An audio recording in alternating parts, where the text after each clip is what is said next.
Item 10D, receive a report and provide direction regarding a resolution repealing Resolution 1986-64 and an ordinance amending Chapter 8.24.200, implementing a modified policy for inspection, maintenance, and replacement of private sewer laterals.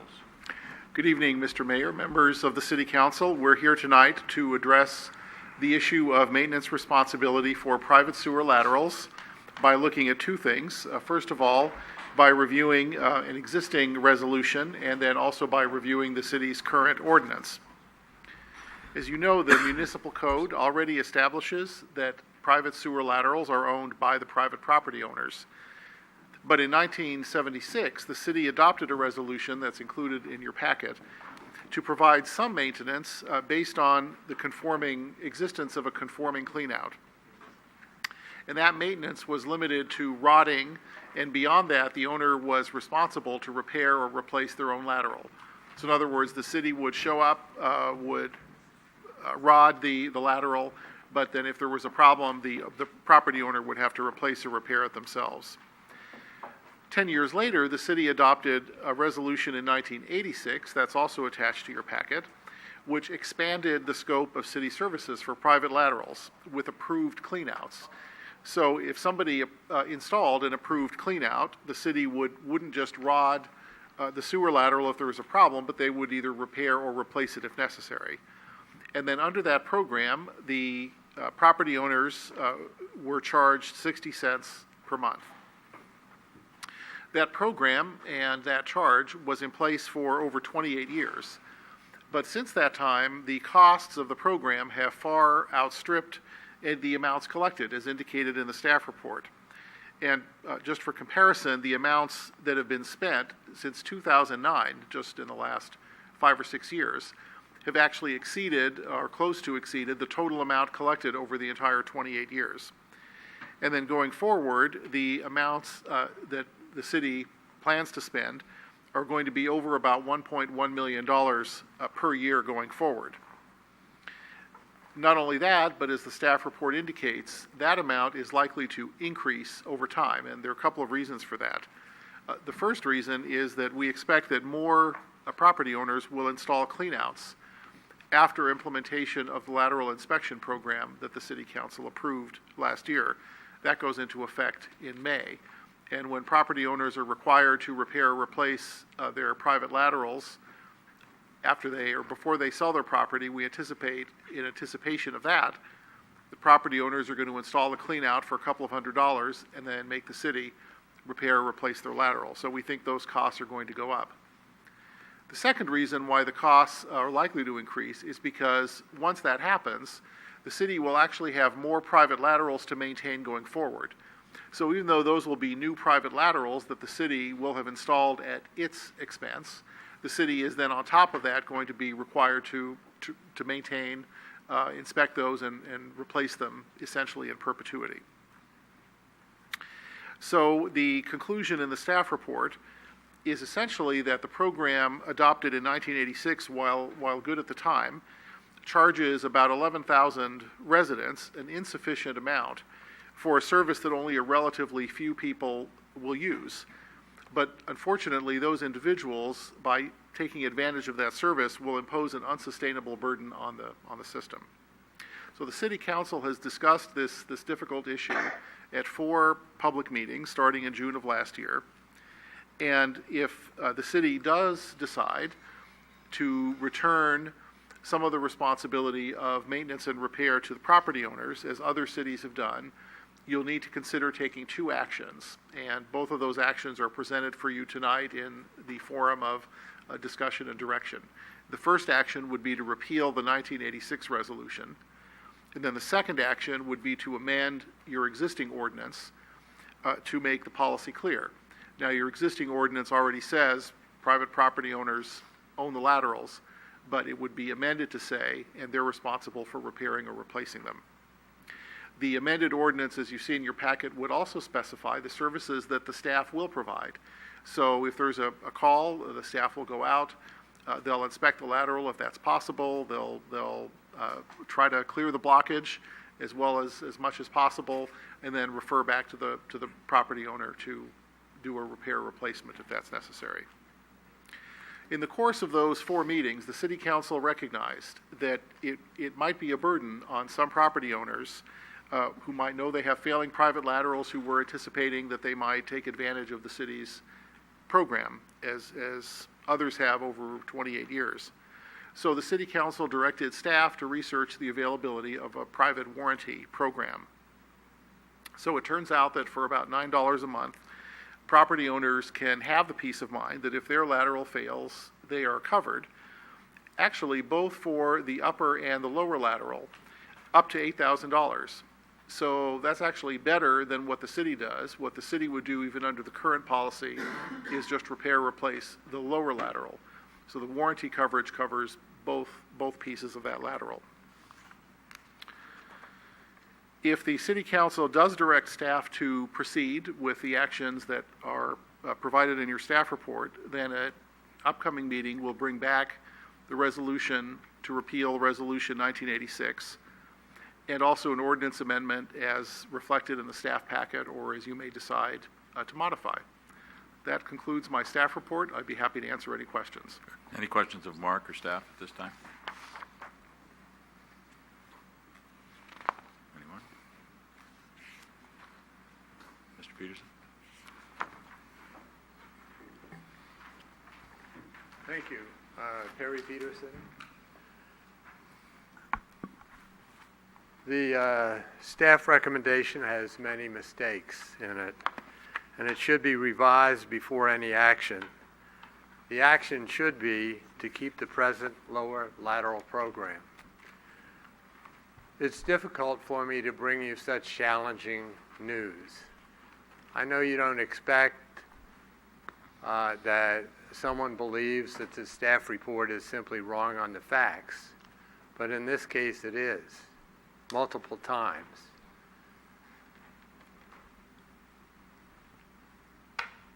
So I challenge you to review the current staff report and keep the current sewer repair program in place until the true detailed facts are known. For example, I learned just this week that the city has misreported the sewer lateral spills since 2009, thus making the Baykeepers agreement and fines happen. The staff report this week, staff report, not the last one you saw, claims it knew this, but they were reporting it out of a desire to be accurate or earnest or something. While the staff report claims it knew this, but in fact every city in the state in 2009 was trying to report only the true minimum number of spills, except San Bruno. I don't know why that happened. I'm just telling you I know it happened, and the State Water Board knows it happened, but they told me it's just their job to get the reports, and they didn't realize that some of them weren't applicable. The staff report overstates the projected costs and costs to date. For example, it says that more than $2.2 million was spent since 2009, but doesn't simple inspection of the staff's own graph reveal a lower total, unless you add in future estimates?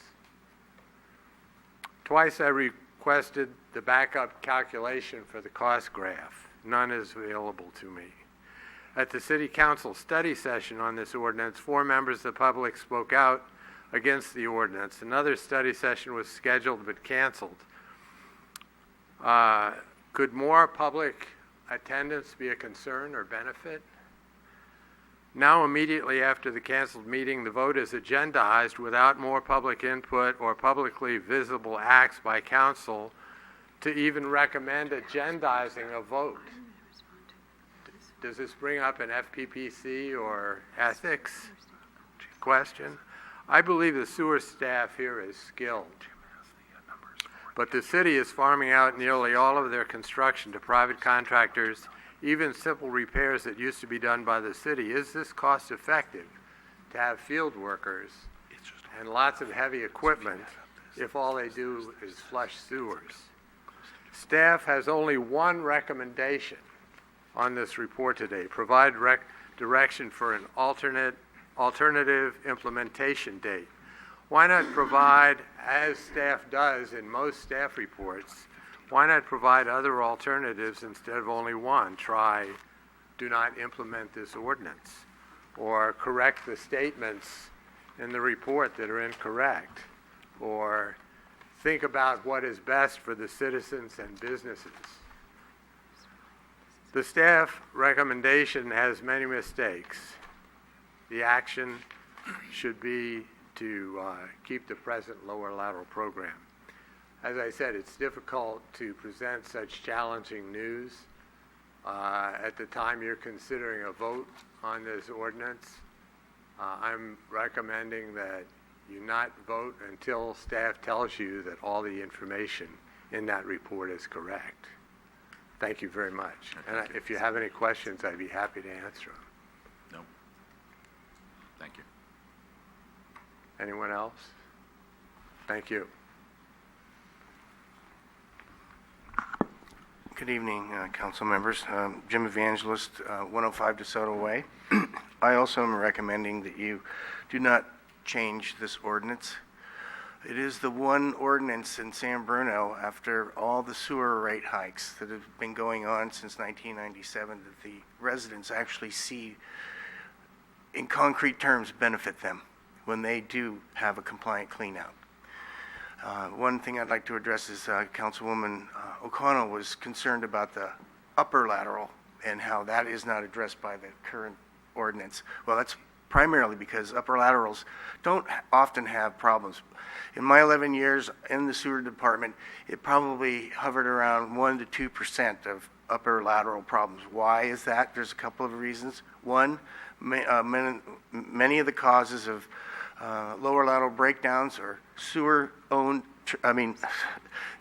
trees, other utilities out in the street that have done work there, damaging homeowners' pipes that aren't noticed until after the situation is already, the utility company has left, and then we get the call back to come back and fix it.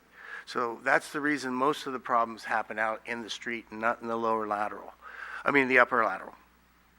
Also, at the study session, I rebuffed one of the cornerstones of the argument to give up this ordinance, which was to help the city escape reporting lower lateral SSOs. They have been doing that since 2008 incorrectly, I believe knowingly, because we challenged them as crew members. My colleagues and myself challenged management that it shouldn't be done that way. And in 2007, the previous management group did not report lower laterals. In fact, from 2004 to 2007, there were 18 SSOs reported in San Bruno. From 2007 to 2009, there were 130. And by the estimates of the department itself, 70% of those were lower laterals. So you can see the bind that this over-reporting put the city in. And that's why you're having to deal with this crisis right now. And when it really is not, it's a manufacturer crisis. The repairs being done right now, in fact, these lower laterals are usually decades old in terms of problems that these homeowners have been experiencing, and they're just now getting around to fixing them. Why weren't we doing repairs in 2007, 8, 9, 10, and 11, and 12? So, also, they're using the most expensive techniques to repair these lower laterals. Whereas in Millbrae, I've seen where they'll do trenchless repairs, and it's much less expensive. Throughout the United States, there are many small communities with the sewer crews that are in-house sewer crews are using this trenchless technology. Why aren't we using it here?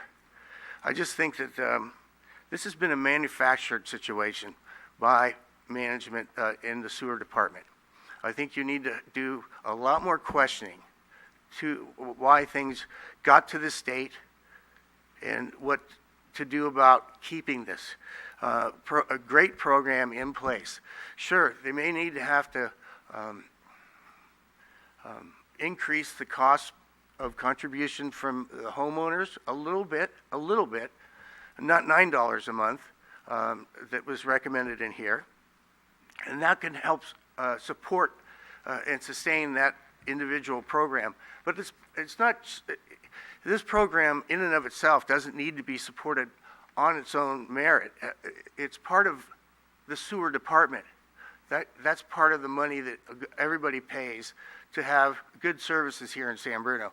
And now the one good service that people can actually see that benefits them is you're being asked to abandon. Okay, I think you better wrap it up, Jim. I'm done then. Okay, thank you.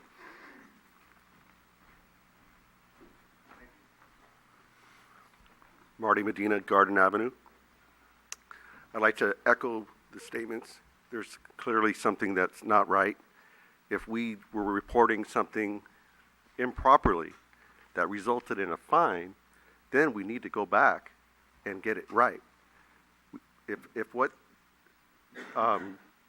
you're hearing is true, then shouldn't we not go back and see if we can get the fine reduced, or go to the judge and say, hey, look, this wasn't right. The other thing is, for the increase that was voted on, for the sewer increase, 10% per year, it seems like we're paying for the increase and now we're getting a reduction in the actual service that we used to have. Doesn't seem right. So, and the last thing would be if the meeting was canceled and there was no additional opportunity for the public to comment or to be involved in this study session, and then now it came up to a vote, that just doesn't seem right. So I hope you really think over what you're voting on tonight and just cool off. Thank you. Thank you. Very briefly, Jim, very briefly. The one point made by Mark here was that this point of sale ordinance is going to impact this particular program. I don't see why it should. The reason that point of sale is being pushed by baykeepers all over the country is so that it doesn't put a burden on the sewer departments. These problems have to be taken care of at the point of sale. You can even have an amendment put into this ordinance that would have a look-back period, whereas if you didn't have, if you tried to get a clean out too close to the sale time so that you could have the city pick it up, the city could go back and get those costs recovered. Okay, thank you. Okay, thanks. Good evening, Honorable Mayor and council members. Russ Steins, Reed Avenue. I just wanted to bring up the point of the study session that was there, and it said that there was 2,700 laterals that the city is responsible for right now because they have proper cleanouts, and that based on the cost of $7,000 apiece, I think that was somewhere around $2.1 million, the money that we spent in repairing the 2,700 of them from 2009 and 2014. It seems that we could have just completely replaced them and there would be absolutely no problem at this point. So just something for thought. Thank you. Thank you.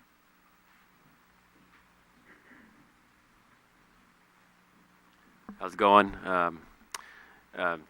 Mayor, Ruane, and honorable council members. Andy Mason, Cherry Avenue. I echo my fellow San Bruno residents' fears about this thing. I think that myself, my wife and I have a house from 1929. I'll spare the details, but I do actually snake my own lateral about every 6 months. There's a lot of weed growth and whatnot. It's in the original report in the study session.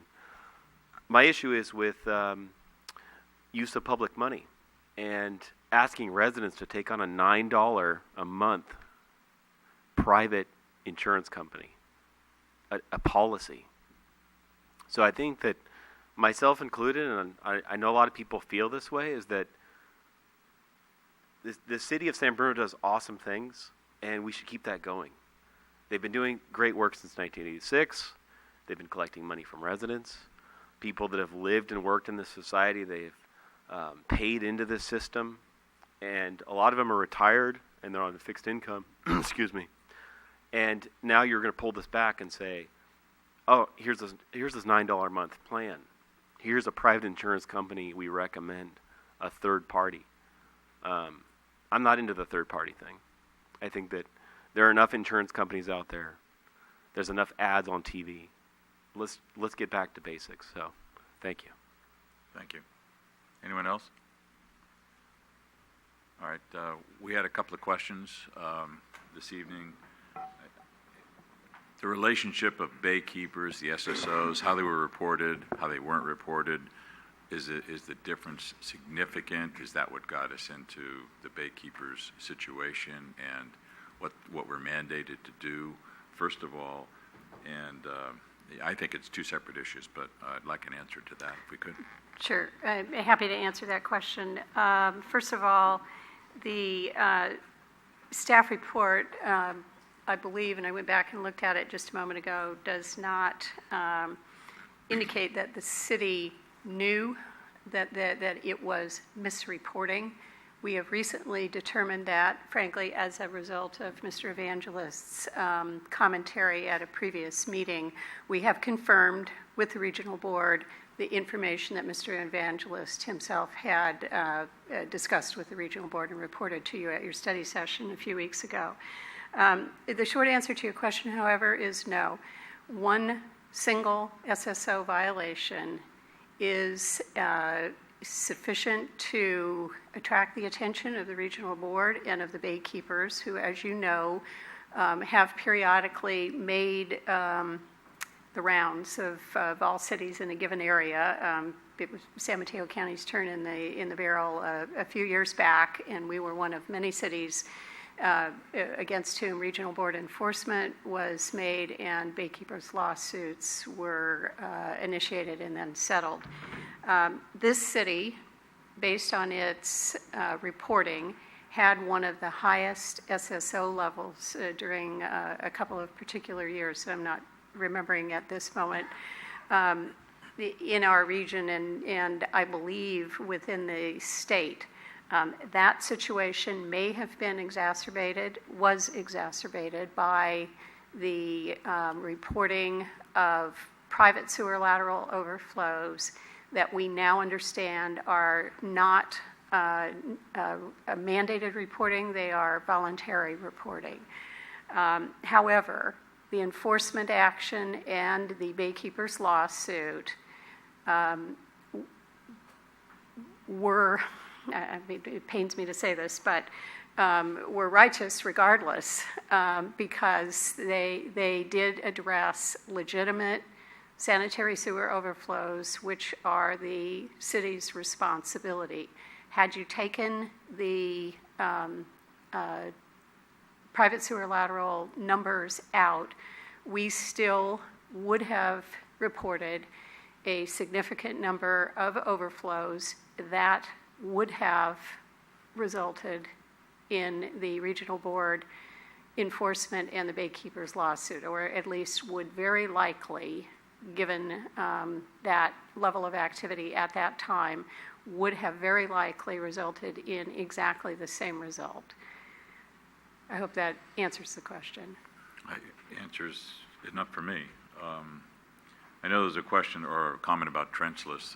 I had to do my own sewer lateral last year. They couldn't trench it, so they had to dig it all up, and so I don't think the lack of effort is out there. Maybe you suggested. I think they do what they can do to keep the cost down, but it cost me twice as much because we had to actually dig it up. So that happens a lot. If I may interject there, this issue has been raised before, and I just want to make sure that the City Council remembers and that the public is informed that the city does use a variety of different technologies, including trenchless technology, where that is an appropriate, cost-effective, and desirable methodology. We also have used, if you may recall, fairly recently, a slip lining technique in a particular location where even the pipe bursting trenchless technology would have been disruptive to the area. This particular pipe actually went under somebody's house. So we are aware, and we use those technologies when and where they are applicable and economical. The comment was also made about the increase. I think the figure that was thrown out was 10% per year for increase in our sewer rates and the charges. And it was sort of alluded to, this had a lot to do with our cost for repairing lower laterals. I want staff to explain to everyone here, if they don't know, it's a lot more than that. We're doing some major sewer repairs and major pipeline repairs in the city, way over and above just sewer laterals. Yes, it is true that the city is in the middle of a 5-year rate program that increases sanitary sewer rates by approximately 10% each year over those 5-year period. I believe we're in the 3rd year of that program that was approved a number of years ago by the City Council. That rate covers the whole range of sewer operation and capital needs in the community, including a full rebuild of the aging, deteriorating, and many areas substandard sewer collection system in this community over a 20-year period of time. We are actively in the process of replacing main lines, pump stations, and other sewer-related facilities as part of that program, and again, are anticipating a work program that will extend over the next 20 years. That program has a very high price tag, and that price tag is reflected comprehensively in the rates. I think it is fair to say that there is some amount of the funds that need to be collected and have been anticipated in the rate program that are dedicated to the expected or previous level of lateral repairs. But as the chart in your staff report shows, there has been a significant upward trend, particularly in the last couple of years, that is alarming to staff and indicative of a future trend that this policy change attempts to get ahead of, instead of trailing to the point where, when we come back to you with the need to revise rates, we don't have to suggest that this particular activity has increased in cost so much that the rates need to go up by an additional amount to cover the cost of this program. I hope that part's clear. And I wanted to also address the allegation that the staff report misstates repair costs. What was identified in the staff report was an approximate $2.2 million cost since 2009. And the attempt in the staff report was simply to represent a comparison to the amount at 60 cents per month that has been collected historically over the last 28 years based on the 1986 resolution, compared to the costs that have been incurred just in the last few years since 2009.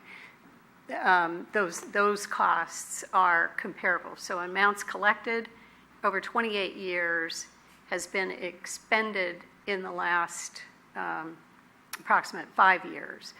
That's what the staff report attempted to demonstrate, and that is shown on the chart if you add up the costs each year since 2009.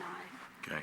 And just for clarification, there is a recommendation of a firm, potential firm, to use if, in fact, you want voluntarily to pay $9 a month. It's not mandated at all. I believe another city, I think it's South City around here, uses them, and they're nationally known. So it's just a pure suggestion on the part of the city. It's not mandated by any way, shape, or form. So it's just an offer out there and a suggestion if, in fact, you want to do it. So it's not, we're raising $9 a month at all. You don't have to do it at all. So That's correct. right, okay. If I may make one Yes. more comment, Mr. Mayor, and that is that this item is not presented for a vote this evening. If your direction or guidance is that this item come back, it would be presented for a first reading and then a second reading at 2 subsequent meetings. That's the process for implementation of a new ordinance, and as is our practice with new ordinances or changes to ordinances, we are bringing this to you tonight for your understanding, your review, and any discussion that you might wish to have. And that is the reason that the staff report indicates that this item is being brought forward with no action intended, and it is our practice that when we're not asking you to take any action, we're not asking you to actively consider alternatives. So it was not a deliberate omission. It was part of our normal practice. We'd be happy to provide thoughtful alternatives with our next presentation should we move forward. Okay. You've all heard the report. Would anyone like to chime in on direction to staff? Ken?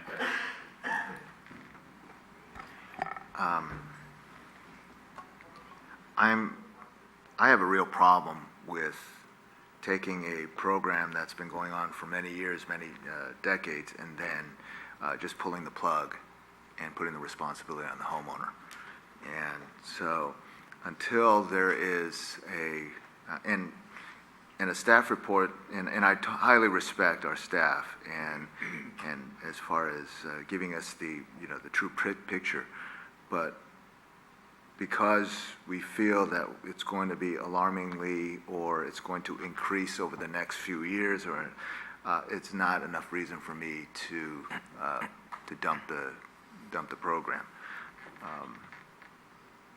I don't think it's a problem to spend $1 million on our community for sewer laterals, and I have a real problem with point of sale, and I voted as such. So until I can get another option as to how we share in the costs, and I even had listening to a resident say that maybe we ought to bring that 60-cent assessment to today's standards, or at least increase it.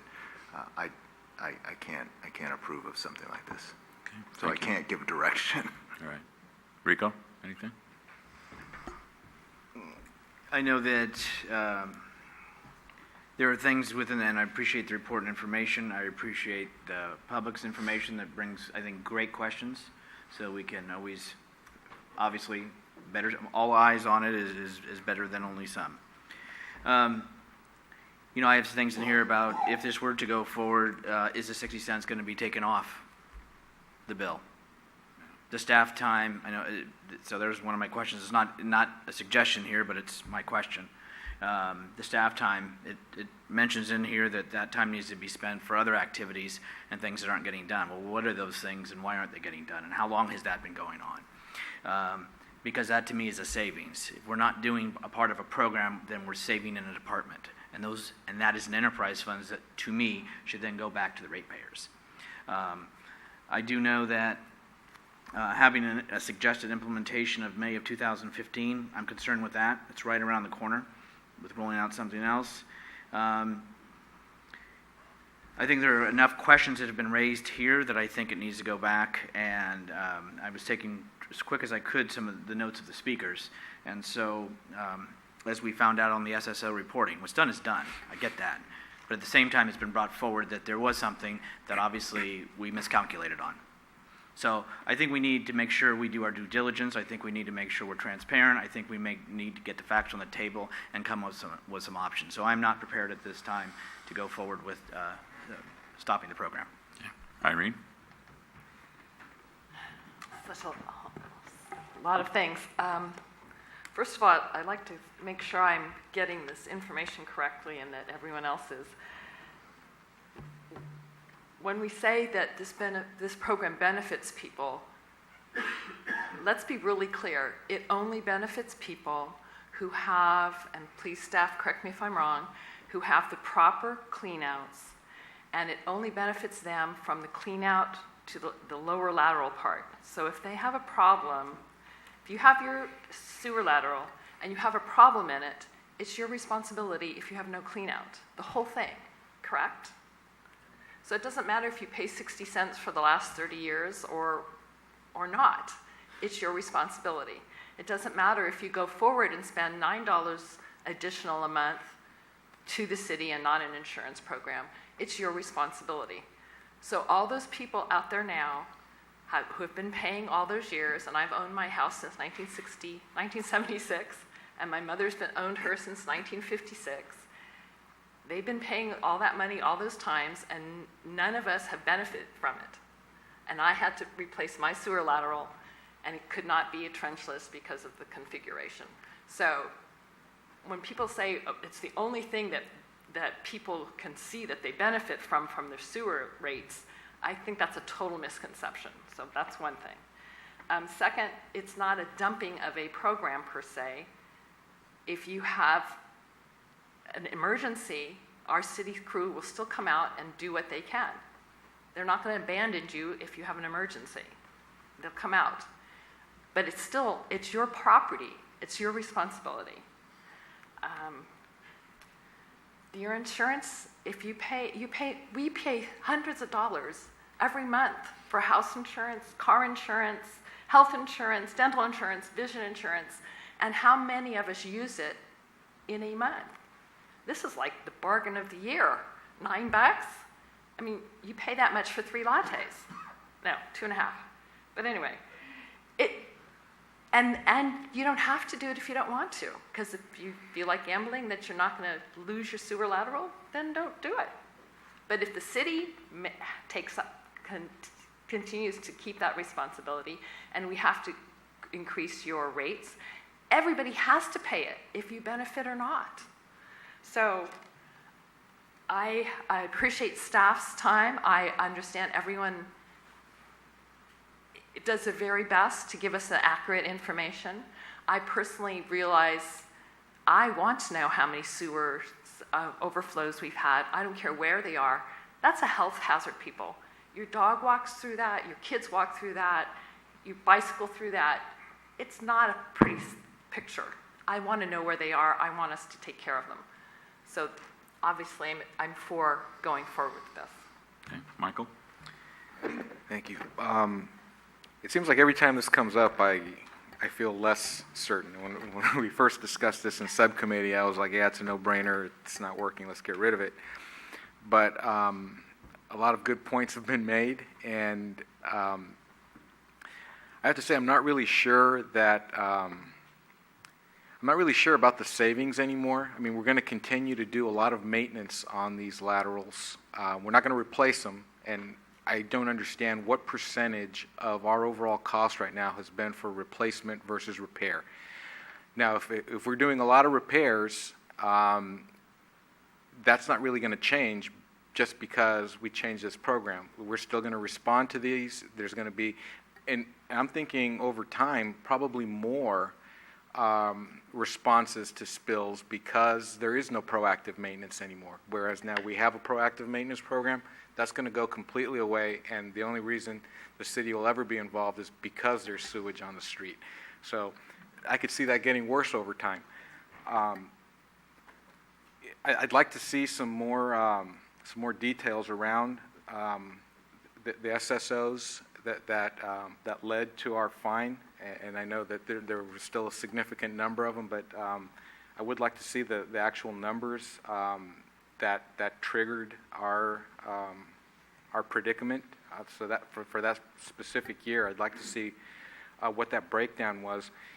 And I guess maybe for the last year, I'd also like to see a breakdown of how many laterals were replaced as part of this program versus how much of that cost was incurred just to responding to events and cleaning up and possibly clearing those. Just so I can have a better idea of how we're spending that money, and I can maybe make a little more sense on how these savings are being projected, because I'm not quite so sure now that we are going to save any money unless it's all about the replacement costs.